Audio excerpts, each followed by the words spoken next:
Show me the way, oh, show me the way, oh, Lord. Good morning. Welcome again to our Wednesday Bible study. Today, we're going to take a slight detour from our disciple development series, and we're going to look at a lesson that I did back in April regarding our worship. And I thought of this because I'm getting the perception that perhaps too many of us, now that we're used to worshiping online and watching various preachers from across the country, we've just become an audience. We've just become spectators. And I don't want our worship to turn into a day of looking at videos and just like a day watching a movie. So I want to re-emphasize the importance of our worship. Look at this lesson. Prayerfully, it will help you. And we'll be back to our series next week. As always, be careful and be prayerful. God bless you.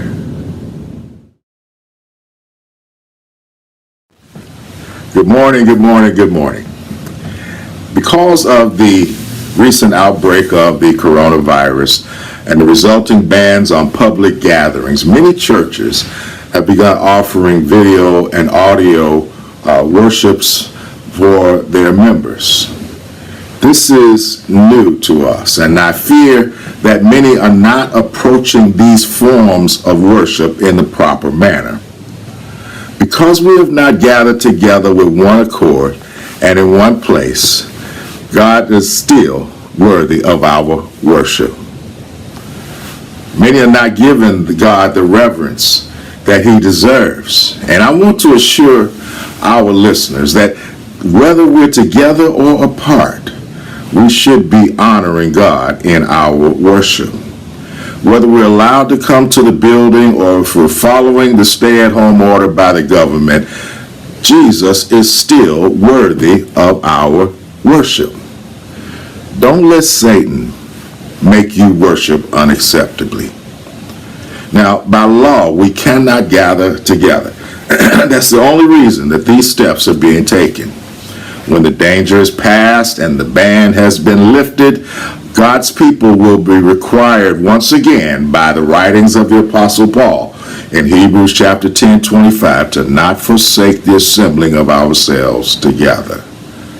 Right now, there is no assembly to forsake. However, God still deserves and expects the best in our worship. Now, I know last week I introduced the study of Hebrews chapter 11, the giants of faith, but I felt it necessary to change directions this week so that I can make sure that our members know that when it's time to worship, that's what we're going to do. When there's singing, you should be singing along. When there's praying, you should be praying also. You should take the bread and the cup at the time directed. Our giving should be planned and provided by the various means available. Also, attention should be paid to the word as is being taught. I pray that your worship will be acceptable in God's sight. Now, when we talk about worship, let's look at Hebrews chapter 12. Verse number 28 from the NIV, it reads, "Therefore, since we are receiving a kingdom that cannot be shaken, let us be thankful and so worship God acceptably with reverence and awe, for our God is a consuming fire." Often when we speak of worship, we go to the 4th chapter of the Gospel of John as Jesus is talking to the woman at the well. John chapter 4, verses 19 through 24. The woman saith unto him, Sir, I perceive that thou art a prophet. Our fathers worshipped in this mountain, and ye say that in Jerusalem is the place where men ought to worship. Jesus saith unto her, Woman, believe me, the hour cometh when ye shall neither in this mountain nor yet at Jerusalem worship the Father. Ye worship, ye know not what. We know what we worship, for salvation is of the Jews. But the hour cometh, and now is, when the true worshipers shall worship the Father in spirit and in truth. For the Father seeketh such to worship him. God is a spirit, and they that worship him must worship him in spirit and in truth. Now, while this passage is used generally for our worship, the immediate context speaks to the question asked by the woman about where they should worship. And it also relates directly to the apostasy of the Samaritans. You remember after the death of Solomon that the kingdom of Israel split into 10 tribes in the north and 2 tribes in the south. Rehoboam, the king in the south, over the 2 tribes commonly known as Judah, and Jeroboam was king over the 10 tribes in the north, commonly referred to as Israel. In 1 Kings chapter 12, beginning at verse number 25, then Jeroboam built Shechem in Mount Ephraim and dwelt there, and went out from thence and built Penuel. And Jeroboam said in his heart, now shall the kingdom return to the house of David, if this people go up to do sacrifice in the house of Jehovah at Jerusalem. Then shall the heart of this people turn again unto their Lord, even unto Rehoboam king of Judah. And they shall kill me, and go again to Rehoboam king of Judah. Whereupon the king took counsel and made 2 calves of gold, and said to them, it is too much for you to go up to Jerusalem. Behold thy gods, O Israel, which brought thee up out of the land of Egypt. And he set the one in Bethel, and the other put he in Dan. And this thing became a sin, for the people went to worship before the one, even unto Dan. And he made a house of high places, and made priests of the lowest of people, which were not of the sons of Levi. And Jeroboam ordained a feast in the 8th month, on the 15th day of the month, like unto the feast that is in Judah. And he offered upon the altar. So did he in Bethel, sacrificing unto the calves they had made. And he placed in Bethel the priests of the high places which he had made. All right. Jeroboam is afraid that if Israel continues to go down to Jerusalem to worship, that their heart would return to Rehoboam, the rightful king, and that he will be excluded. So he decided to keep them from going to Jerusalem. I'll set up places of worship that are more convenient for them. And one of them was in the mountain that the woman at the well was making reference to. The mountain she made reference to is Mount Gerizim, the Mount of Blessing, as found in Deuteronomy chapter 11, verse 29. So the woman told Jesus in verse 19, Sir, I perceive that thou art a prophet. Our fathers worshipped in this mountain, and ye say that in Jerusalem is the place where men ought to worship. Now, she was expressing herself based on the tradition of her ancestors, not on the truth of the scriptures. It appears that God's people were more interested in the where or the place of worship than the worship itself. This was a controversy between the Samaritans and the Jews that raged for hundreds of years. So let's look at Jesus' answer to her question. Jesus said in verse 21, Jesus saith unto her, Woman, believe me, the hour cometh when ye shall neither in this mountain nor yet at Jerusalem worship the Father. Ye worship, ye know not what. But we know what we worship, for salvation is of the Jews.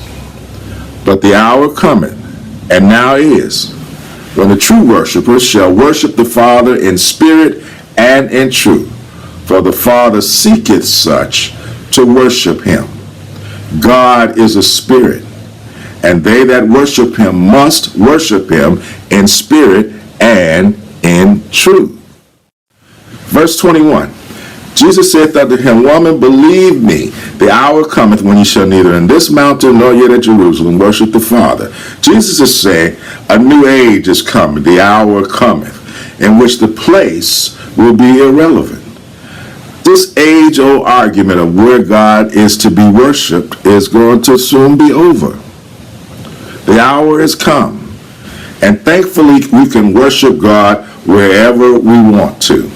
I don't mean wherever we want to spiritually. I mean wherever we want to physically. Their position on the location was based solely on tradition and not this scripture. She says in verse 20, Our fathers worshipped in this mountain, and you say that Jerusalem is a place where men ought to be worshipped. Church, many an error has been committed based only on tradition. The Jews had scriptural basis for their location because of the temple that Solomon built for God. In 1 Kings chapter 9, God sanctified it and placed his name there. Verse number 3, And the Lord said unto him, I have heard thy prayer and thy supplication that thou hast made before me. I have hallowed this house which thou hast built, to put my name there forever, and mine eyes and my heart shall be there perpetually. Now in verse 22 of John chapter 4, Jesus says, Ye worship, ye know not what. We know what we worship, for salvation is of the Jews. The Gospel Advocate commentary puts it this way: Ye worship which ye know not. We worship that which we know. It's from the Jews. Salvation is for the Jews. The Samaritans had an imperfect knowledge of God and of worship. They accepted only the first 5 books of the Old Testament.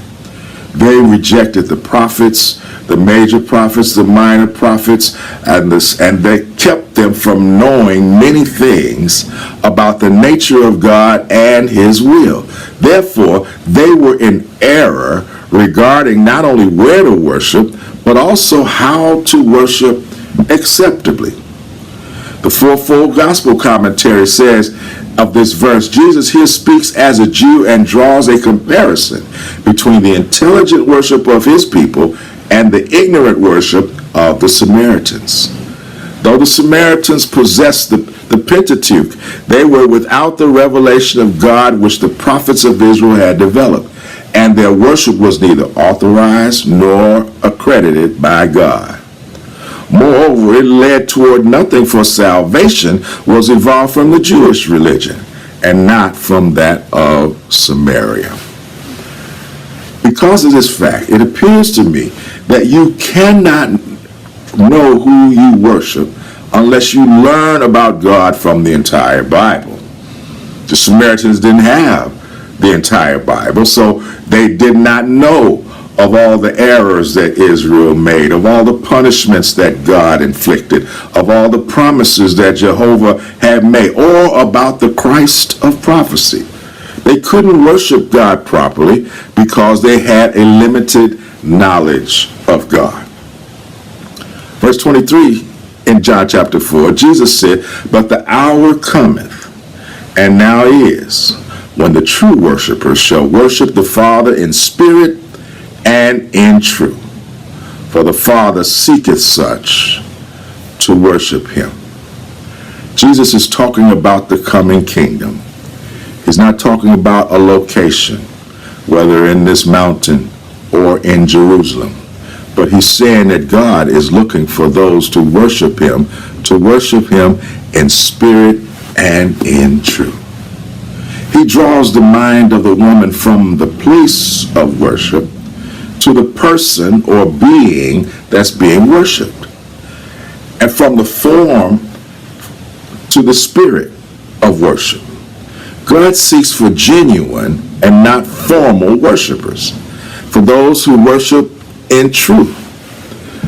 Adam Clarke's commentary puts this verse: the worship of the Samaritans was a defective worship. They did not receive the prophetical writings. That of the Jews was a carnal worship, dealing only in the letter and refraining referring to the spirit and design which were at a distance by types and ceremonies.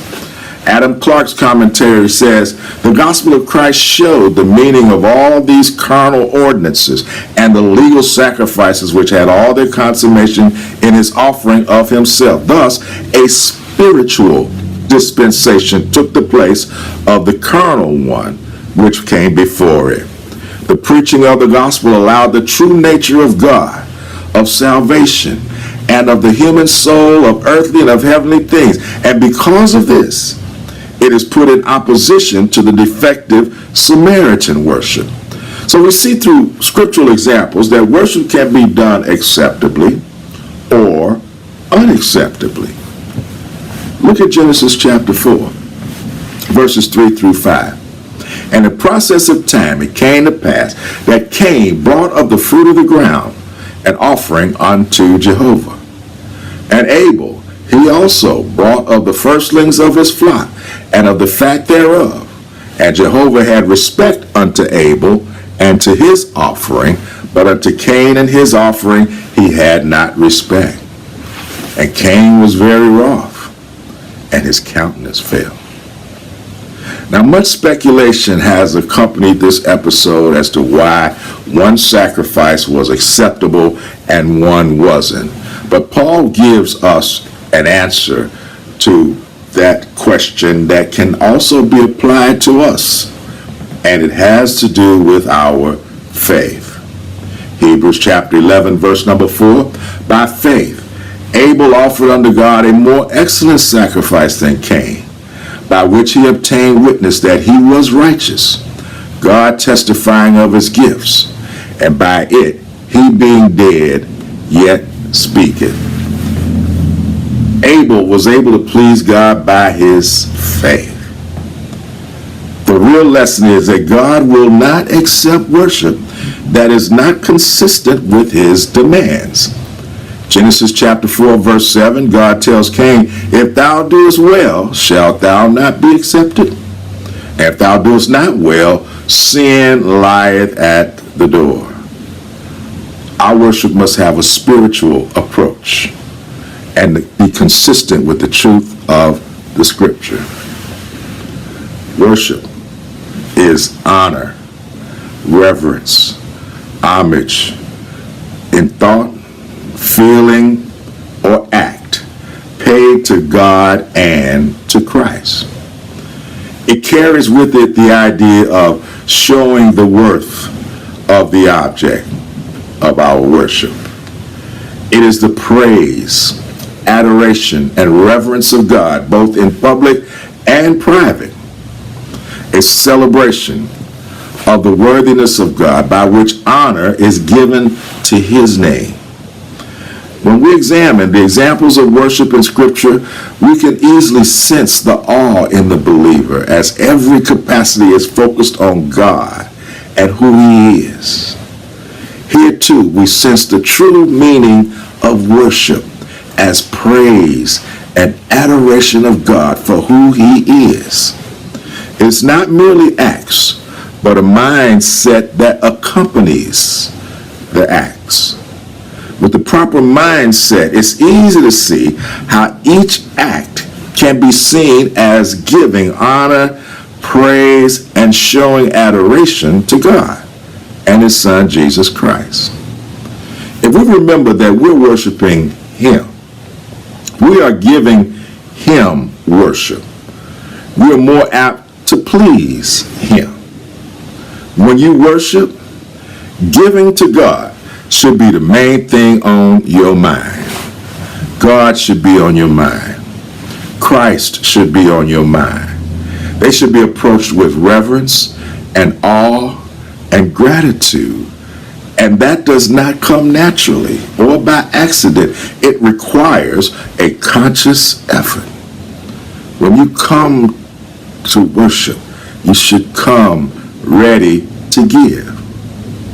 Know this, acts can be performed and worship not be acceptable to God. Look at what Jesus says in Matthew 23, verse 23. Woe unto you, scribes and Pharisees, hypocrites!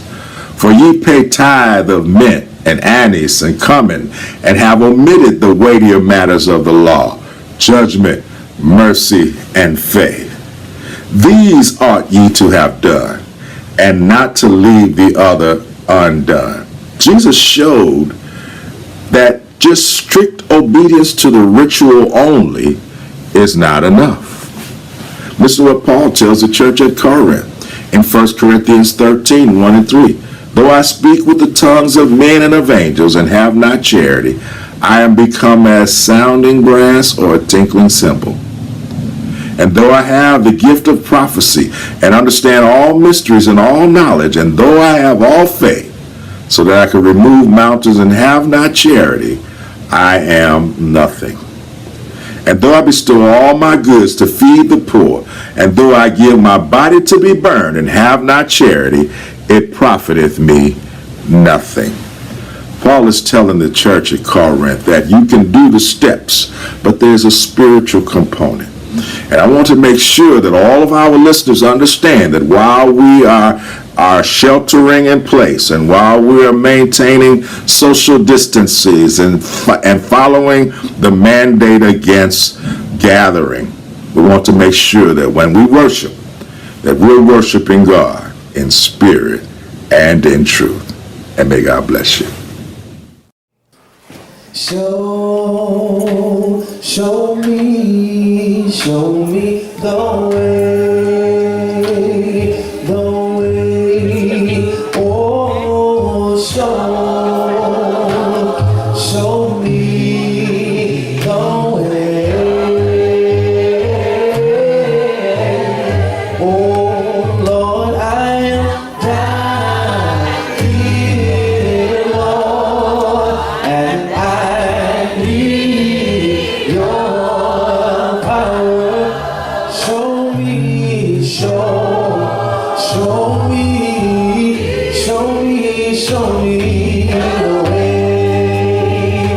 way. Oh, show me the way.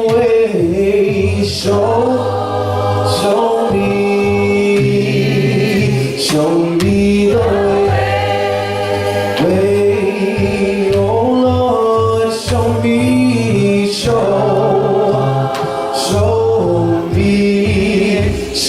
me the way.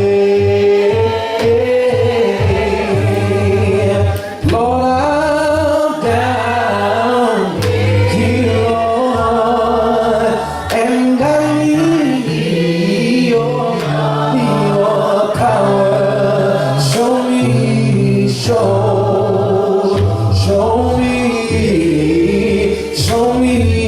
the way. And Lord, I'm your child singing, Lord, I said that I'm your child,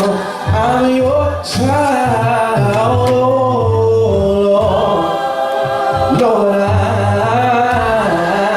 said that I'm your child, and that's why I'm down here, Lord, and I need your power.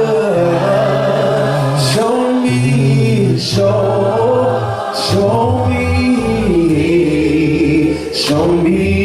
way. Oh, show me the way. Show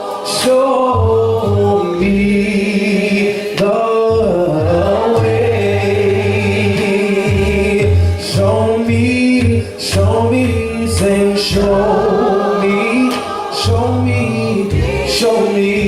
me the way. I'm down here, Lord, and I need your power. Stand to your feet, sing, show me, yeah, show me the way.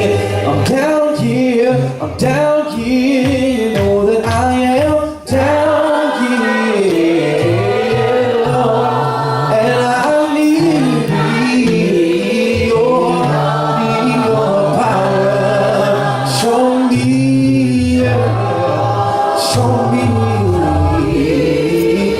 show me